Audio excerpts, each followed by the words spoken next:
Israel আর আমেরিকার সাথে চরম উত্তেজনার মধ্যেও আমিরাত বা সৌদি আরবের মতো উপসাগরীয় দেশগুলো কি সরাসরি ইরানের সাথে যুদ্ধে জড়িয়ে পড়ছে?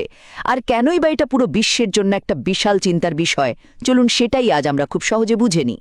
ইরানের রাষ্ট্রীয় মিডিয়া রীতিমতো দাবি করছে যে আমিরাত নাকি সরাসরি তাদের বিরুদ্ধে যুদ্ধ শুরু করেছে। প্রমাণ হিসাবে তারা দুটো ঘটনার কথা বলছে।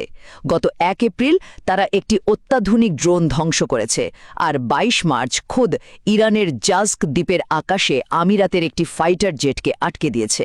ভাবুন তো, এই ধরনের মারাত্মক অস্ত্র তো আর যে কারো কাছে থাকে না। আমিরাতের এই অদ্ভুত নীরবতা কি তাহলে প্রক্সি যুদ্ধ ছেড়ে সরাসরি রণক্ষেত্রে নামারই কোনো পরিষ্কার ইঙ্গিত? ব্যাপারটা শুরু হয়েছিল গত ২৮ ফেব্রুয়ারি, যখন ইসরায়েল আমেরিকা জোট ইরানে যৌথ হামলা চালায়।